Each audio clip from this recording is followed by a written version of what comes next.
చట్టం గురించి రకరకాల ఇలిస్ట్రేషన్స్ ఇస్తా ఉన్నారు. ఏదున్నా కూడా పేపర్ మీద ఏదైతే ఉన్నదో అదే, పేపర్ మీద లేని దాని గురించి మనం పట్టించుకోవాల్సిన అవసరం లేదు. నిన్న నువ్వు పదే పదే నాకు ఆ కుటుంబం మీద బాధ్యత ఉన్నది, ఇది ఉంది, అది ఉంది, పైసలు పెట్టి ఎంతమందిని కొంటావు? నువ్వు ఉన్నదే లీజు జాగలో ఉన్నావు, జూబ్లీహిల్స్లో భూమిగా రానంటే ఎంత అయితే రూపాయి 10,000 వస్తుందా? ఎవరో రాజకీయ నాయకుడు ఇక్కడ మీ ఇండస్ట్రీ డెవలప్ కావాలని చెప్పి మీకోసం ఒక సౌలత్ కల్పించదు. వాపును చూసి బలమై పోయిపోదు. మీకు అంత వాపే అది ఎప్పుడు పోతుందో ఆ గాడికి పోతుంది, పబ్లిక్ తీసి పడేస్తారు. ఆల్రెడీ సగం తీసేసారు, మిగిలింది కూడా పోతుంది. దయచేసి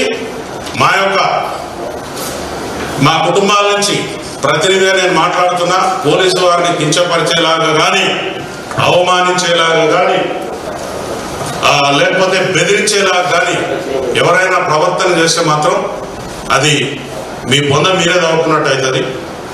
ఈసారి నుంచి ఉపేక్షించేది లేదు. చట్టపరంగా ముంగడిపోతాం, న్యాయపరంగా ముంగడిపోతాం. ప్రజలలో కూడా తీసుకుపోయి మీ బట్టలు కూడా తీపిస్తాం. పబ్లిక్ లో కూడా పోయి ఊరూరికి మీటింగ్లు పెట్టి మీ బట్టలు కూడా తీపిస్తాం. Be careful. Thank you very much.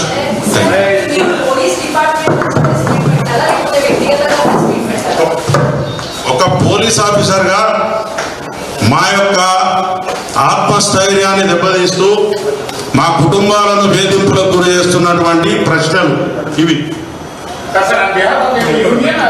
Yes, not union, this is association. Our family members are suffering a lot by hearing this, watching this TV channels. ప్రతిరోజు చెప్పండి.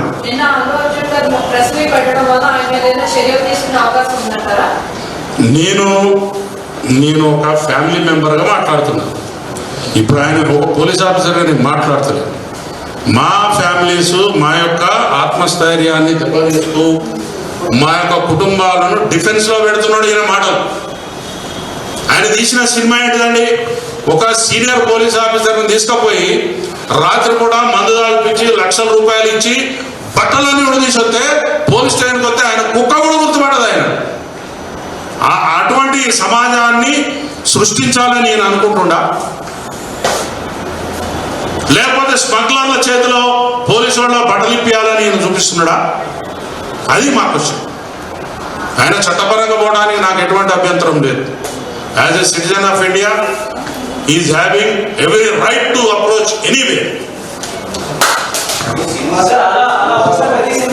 మేము ఆ సినిమా వచ్చి కూడా ఇవ్వాలి కాదు, దాదాపు 2 ఏళ్ళైనా 3 ఏళ్ళైనా 4 ఏళ్ళైనా నాకు ఎవరో చెప్తే విననే. కానీ ఒక వ్యక్తిని కానీ, ఒక సంస్థను కానీ, ఒక సమాజాన్ని కానీ హ్యూమిలేట్ చేయటం అనేది చాలా దుశ్చర్య. నువ్వు ఈ సమాజంలో బతికే మనిషిగా నీకు ఎటువంటి రైట్ లేదు, సినిమా కూడా ఎంటర్టైన్మెంట్, ఐ లవ్ ఇట్, ఎంటర్టైన్మెంటే. కానీ నువ్వు ఎంటర్టైన్మెంట్ ఎక్కడ దాకా ఉండాలి? నిన్ను పిలుసా రాతమ్మి అని ఇట్లా జబ్బమే చేయొద్దా? It is an entertainment. రాని ఇట్లా ఒకటి బిగితే అది ఎంటర్టైన్మెంట్ అవుతుందా? అది ఎట్లాగ అవుతుంది? అవును, నేను అడుగుతున్నా కదా, ఇప్పుడు నేను ఏమంటున్నా, సెన్సార్ బోర్డు చర్యలు తీసుకున్నారని అడుగుతున్నా. నేను వాళ్ళు ఇవ్వద్దు ఇవ్వద్దనే అడుగుతున్నా.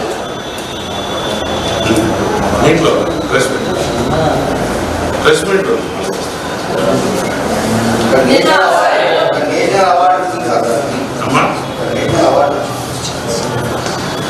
నేను ఒక విషయాన్ని మీకు చెప్తున్నా. నేషనల్ అవార్డు రావచ్చు, ఇంటర్నేషనల్ అవార్డు రావచ్చు, లేకపోతే ఆయనకి రకరకాల రావచ్చు.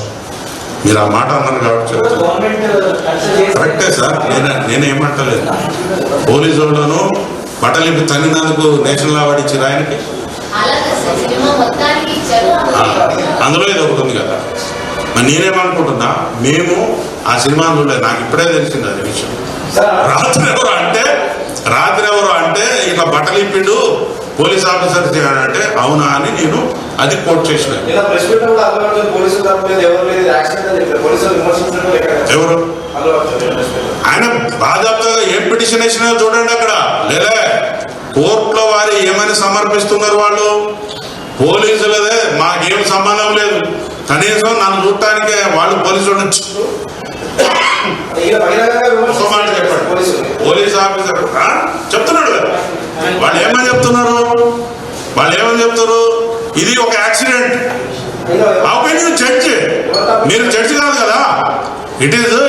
అది ఎక్కడుంది, ఎవరు తేల్చాలి? కోర్టు తేల్చాలి. మీరేమని చెప్పాలా, నేను ముద్దాయిని, నాకు ఈ కేసుకి ఎటువంటి సంబంధం లేదని కోర్టు చెప్పుకోవాలి. You are not suppose to express your views before the media.